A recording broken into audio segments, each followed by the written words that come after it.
up on the road to WAC Vegas, a primetime showing at GCU. The Lopes impress a national audience. Speaking of impressive, Teddy Buckets does something no New Mexico State player has done in 20 years. Plus, the Abilene Christian women overcome a 19-point second-half deficit to beat New Mexico State. We'll talk with Wildcats coach Julie Goodenough. That's all ahead on the road to WAC Vegas. New Mexico State going on to the tournament. Just a phenomenal game. What college basketball is all about.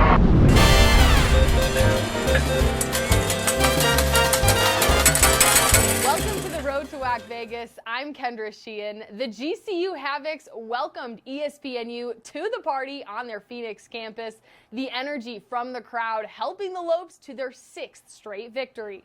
A sellout crowd of more than 7,000 packed the GCU arena. Lopes giving the fans a good show. Sean Miller-Moore, the reverse dunk, and the crowd in neon is roaring. In the second half, Holland Woods the second to Gabe McLaughlin for the slam. Final score 80-59. The Lopes were also inspired by former teammate Oscar Freire, who tragically passed away last year in a car accident. Saturday night would have been Freire's 24th birthday. We felt like it was a lot of emotion going into this game. So it was just a perfect day, honestly, playing on ESPN for Oscar's birthday and for each other. And that's what I love about this team. Sorry. 2 nights earlier, the Lopes hosting Abilene Christian. Javon Blacksher Jr., look at him weaving through, left hand off the glass and in. How about Jaden Stone having a career night as he fights through traffic to get to the bucket and one. Lopes earned the 95-68 win over the Wildcats. New Mexico State is also on a win streak. The Aggies have won 10 straight. That is the 3rd longest win streak in the nation, only trailing Auburn and Davidson. NM State hosting Abilene Christian on Saturday. Teddy Allen, or as we say, Teddy Buckets, was doing it all. Allen hits back-to-back threes and is nowhere near done. Allen finished the night tying his career high with 41 points. The Aggies get it done over the Wildcats in the Pan Am Center, 77-63. The Aggies are in our WAC featured game of the week on Thursday night as they visit Sam Houston. The Bearcats are 5-1 in the WAC. That will be a 6:30 p.m. Central Time start. Sam Houston hosting Stephen F. Austin in the hardwood version of the Battle of the Piney Woods. Calvin Solomon fighting to get the shot off, his first field goal of the game, and it's a big one. Score is tied up at 34. Bearcats sealed the deal with this one. Savion Flagg blocks the shot, a save, and a nice pass from Jaden Ray up to Javion May for the slam. Slamming the door shut for SFA. Bearcats get past the Lumberjacks 49-41. Sam Houston now 5-1 in WAC play. The Abilene Christian women's team is getting ready for a West Coast road trip. Coming up next, we talk with Wildcats head coach Julie Goodenough. We'll be right back. Fans, welcome back to WAC Vegas. As we celebrate more than a decade of madness at the Orleans Arena, the 2022 Hercules Tires WAC Basketball Tournament, March 9th through the 12th. In this year, there are even more games to watch, with 20 teams in Las Vegas. For ticket information, go to WACsports.com.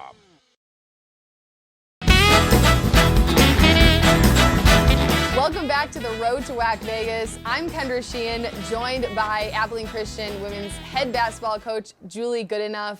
12-5 overall in the season, 4-2 in the WAC, and we have to talk about last game you guys played, overcoming a 19-point deficit against New Mexico State to win. What did you learn about the fight and resilience of your team? Yeah, this is a really gritty group. They work hard every day. They're putting the work in, and they want to see it pay off with victories. And I think just the close loss we had on Thursday night kind of fired the comeback, fueled and fired our comeback on Saturday. It's like, hey, we're not losing another game at home. And for whatever reason, the fourth quarter, we were just a lot more sharp on defense.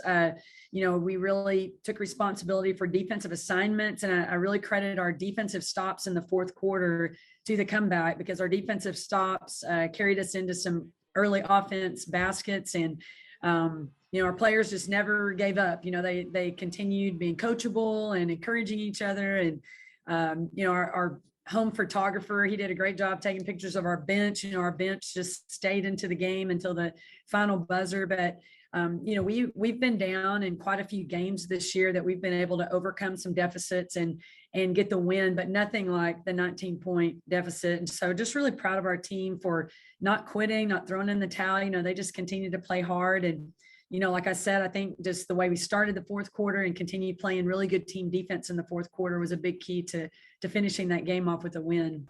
That was certainly an impressive game. And one of those players, freshman Bella Earl, I feel like has really come into her own. She had 16 points, a career high in that game against New Mexico State. How have you watched her develop this season?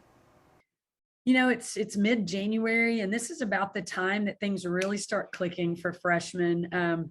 And Bella's played a lot of quality minutes for us. And I think that she just really, I think, was comfortable with herself and her skill set in that game. And she didn't try to force anything out of character.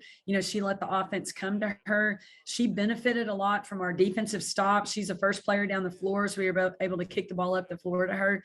But she made some really tough shots in the paint. She finished, got herself to the free throw line. So I felt like she played with a lot of maturity all last week. It was one of those weeks where we had 3 games, and it was like she played a little bit more comfortable and a little bit more mature in each game last week. So really proud of just how she's improving and how her self-confidence and her awareness are growing every week. Now, when I spoke to you back in October for basketball preview days, you had talked about joining the league and you didn't know what to expect in the WAC, coming from the Southland Conference. Now that you're 6 games into conference play, what have you learned about this league and what it's going to take to finish in the top half of this conference? Yeah, gotcha. We knew that it was going to be tough night after night. My gosh, every game is so close. And, even when you see a score that's, maybe a 8 to 10 point victory, if you go back and watch the game at some point, it was just like one possession game in the fourth quarter. And I think that's what we're going to see, night after night are these really close ball games. And there's really good coaches in the league, good individual players, very different styles of play. And so, the Thursday, Saturday schedule is interesting because you've got Friday to learn about your Saturday opponent, and which I love that. And it's all relative, like our opponents only have one day to get ready for us on Saturdays as well. But golly, different styles of play. I think the coaches are really, really good. So, the thing that we have been telling our players all along, and now, with 6 games under our belt, I think they're starting to understand that every possession is really important. We lost a close game to Grand Canyon on Thursday, but it wasn't what happened in the last minute of the game. It was the second quarter. Like the second quarter, we let some things get away from us. And so I think your players just have to understand, like we've got to take care of things, just possession after possession, because all of these games, they're probably going to come down to the wire. And so it's things you do, not just at the end of the game, but, throughout the course of the game that are going to be important. But, we were excited to join the WAC. We felt like it was going to be a stronger basketball conference. And so far it's everything that we thought it was going to be. It's going to be really tough night after night, which I don't know, that's exciting to me. I think it's awesome. You mentioned playing that complete game, playing every single quarter to the best of your ability. When you have players coming in and out of COVID protocols and you have, next man up mentality and having other people step in, how do you encourage and teach your players to play that full, complete game so that it doesn't come down to the wire like it did against Grand Canyon? Yeah, I think a lot of it goes back to just your practice. And, we all have these really high practice expectations, but things that you don't correct in practice, things that you allow in practice, that's what you're going to see in the game. And so I think it comes back to just your daily routine, your daily practices. Like you have to be very specific, and as coaching, like we have to pay attention to details and make sure that our players are taking each possession in practice seriously. And like, it's not okay to have a bad closeout here. It's not okay not to block out in this possession, because in a game, this could be the difference between winning and losing, or this could be the difference in a tie ball game, or now like a 4-point swing, because we didn't block out or we didn't close out correctly. So I think a lot of that just goes to how you're practicing and what kind of situations, that your players are going through in practice. But, we've played without players. We play without 4 players, 3 players. We play without a coach. We're on the road a little bit shorthanded again this week. And so, but it's no different than any other program in the country. Like, everybody's dealing with this. And so, as a staff, we've talked about, like, how are we going to navigate it? We're just going to figure it out, and every game's going to look a little bit different if we're shorthanded. But again, nobody's immune to it. Everybody's having to deal with, people being missing and, changing up your lineups. And we just have to do a good job of navigating that. And I would think, as a player, though, even if you're not like a starter, maybe you're not playing as many minutes as you want, like, that should be your motivation. Like, I've got to bring my A game every day. I've got to, earn playing time every day. And then, if somebody's not there, like, my minutes may go up, my role may completely change. And I'm not big on like defining roles, like you are the 6th man, I just want our players to bring their best version every day. And we tell them you earn your playing time every day in practice. And so, as a player, that should motivate you. Like, you never know when someone's going to be out and your number's going to be called to come in and play even more than normal. That is a great point. Now, we spoke before and you had no grad transfers in previous years. This season, you come in, you have 3. How important has their leadership been? And they've popped up in several games and played big minutes for you.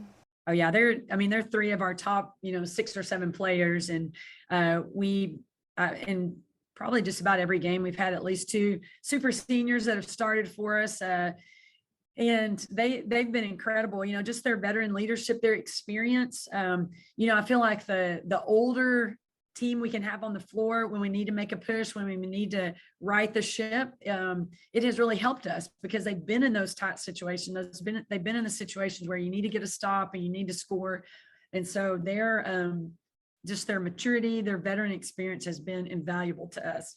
And so it's something that we want to do every year. We want to have grad transfers every year. It's been awesome. And I know that, we've been really blessed. The 3 that we got, they're awesome young women, and they're really great fits in our style of play, great fits on our campus. But it is something that's going to be there for a while. I think, we're going to see big numbers of grad transfers again in the portal. And so we'll probably go try to get one again.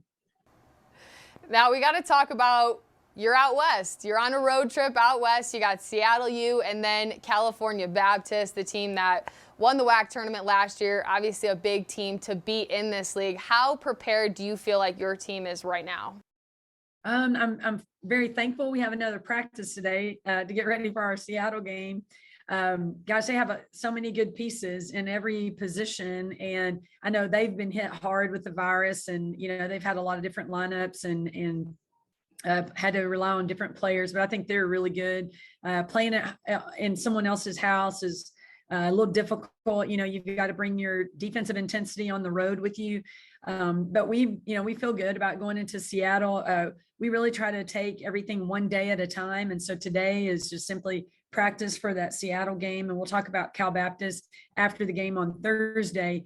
But we're excited. This is our first adventure in Seattle, Washington, and we'll head down to Riverside on Friday. And just kind of a neat part of the country. I probably shouldn't even say this, but we were waiting for our baggage claim. And I asked a group of our players, like, hey, has anybody ever been to Washington? And one of our freshmen said, yeah, I went there a few years ago. We toured the White House. And I was like, no, wrong Washington. Like, it's the state of Washington. That's Washington, D.C.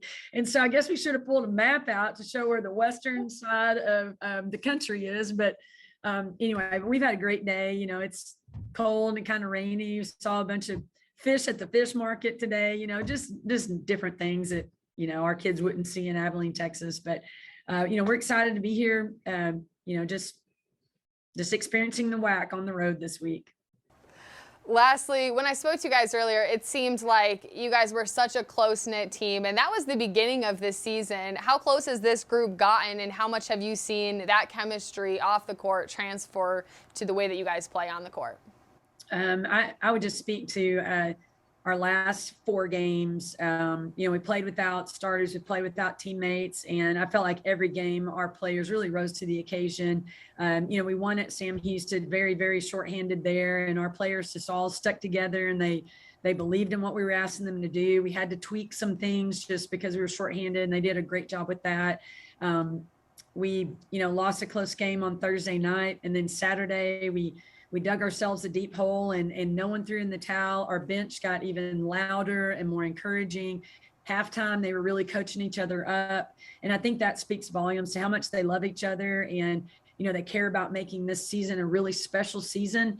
We only get this first season in the WAC one time, and we want it to be a memorable season. And so our players they're preparing in that way, and they're playing games in that way too. And I think, if you don't care about each other, if you don't trust your teammates, you don't love them, you don't see your team come together when you're, in those battles. And so I would say that we continue to grow together as a team. And this is really a team that does truly care about one another.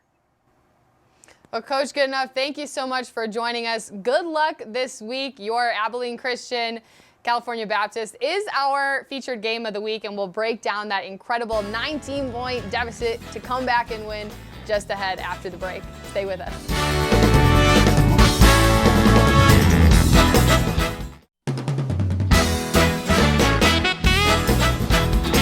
Welcome back to the Road to WAC Vegas. Chicago State guard Aaliyah Collins continues her award-winning season. This week, Collins is the Ticket Smarter WAC Freshman of the Week. This is her 4th Freshman of the Week award this year. Collins averaged 19 points per game to lead the Cougars this past week. California Baptist forward Caitlin Harper leads the WAC in scoring, averaging more than 19 points per game. And this week, Harper is the Ticket Smarter WAC Player of the Week. Harper poured in a career-high 30 points in the Lancers' win at Utah Valley, which was our WAC Women's Basketball featured game of the week. The Lancers are also in our featured game of the week this week. CBU, who is now on an 8-game win streak, will host Abilene Christian on Saturday at 1 p.m. Pacific Time. This will be on ESPN+. The Wildcats' motto is grit, don't quit. That became a reality in their game against New Mexico State. ACU trailing by 19 points in the second half. Bella Earl drives to the hoop, bucket, and the foul. The freshman on the cut gets another basket to give the Wildcats the lead. Earl goes for a career-high 16 points, 7 rebounds, and 4 assists in ACU's wild comeback win 76-73 over NM State. In case you haven't heard, we have a TikTok account. Give us a follow at WAC_Vegas. Congratulations to TJ Saucedo on winning this week's contest, in which we selected a random follower of our TikTok account to win tickets to WAC Vegas. Make sure to follow our social media accounts for more chances to win tickets to the WAC basketball tournaments. That does it for this episode of Road to WAC Vegas. We'll be at the Orleans Arena in just 7 weeks. Have a great week, everybody.